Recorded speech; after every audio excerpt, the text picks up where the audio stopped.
start with this. Paramedics are in the studio with us this morning for a very good reason, because we have a competitive hot dog eater in the house. Goodness. I know, and they might have to revive me too, because I've been nervous leading up to this, because it's one thing to watch it on TV, but another thing to watch somebody do it in person. True. I never thought about it. Like when it's going to be happening, you just go. So it's one of those new experiences that we'll all experience together.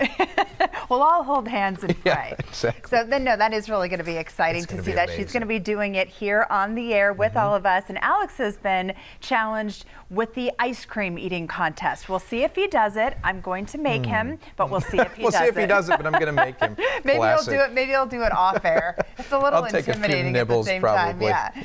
Okay, so we're talking about this mansion in California, right? From the Beverly Hillbillies TV show. This thing is humongous. It's been on the market for 2 years. So first of all, if you loved that show and you watched it, you have a chance to live in there if you have $200 million to spare. I should say $195 million because they discounted it. Nice discount there. And it's a 10.4 acre estate with 20,000 square foot main house, 5,700 square foot guest house, 11 rooms, 75-foot pool, tennis court, so on and so forth. Oh, and you can put all 40 of your cars in the garage, too. Oh, that's good, because that was Leno. my next question about. But, you know, I think that they should have stables. I mean, if they should have some place where you can keep your horses or your animals or your alpacas, which hopefully I'll soon be an owner of. Is Beverly Hills zoned for well, they should be. You can make a zone. If you live in a $200 million house, you can pay I'm going to say that you have authority in that neighborhood. $12,000 bottle, 12,000 bottle wine cellar, too. You can have 12,000 bottles of wine. Yeah. So go ahead. Just in case you're not happy with your life. Exactly. So go buy that. And we're talking about NASA, too, a lot today. This is exciting for kids. They're probably learning about it this morning at camp if they're in STEM camp or something. So NASA wants kids in elementary school to help name the next Mars rover.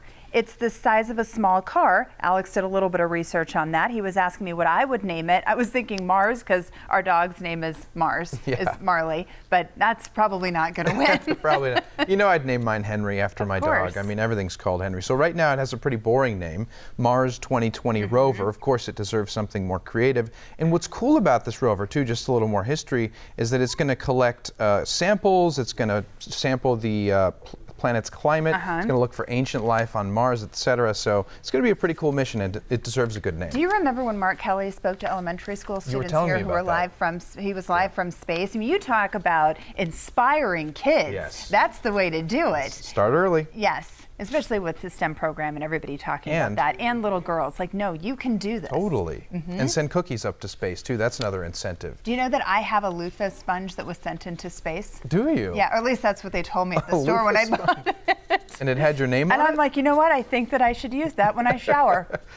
Well, how about cookies, though? Doubletree is going to send the first cookie dough. Well, I don't know if it's the first cookie dough, but they're going to be the first ones baked in space. It's smart. I mean, talk about great PR. So, you know, you could be in like a swag bag for the Oscars, or you could send your product into space. They're really good. Have you ever smelled them before? Oh, yes. Have you ever eaten them before? I only smell food. Unlike Michelle, our next guest, I only smell the food. Right. Let's get the Pizza Hut logo in, because you guys might get a little nostalgia from this. This is going to be their logo again. You might remember it from way back in the day. So they're going to start using that again to sort of try to increase its market share. This is what everybody is doing, though. It's like filling potholes and getting pizza insurance. Just bringing back their old logos. Make better pizza. That's all I'm saying. That's a really good point.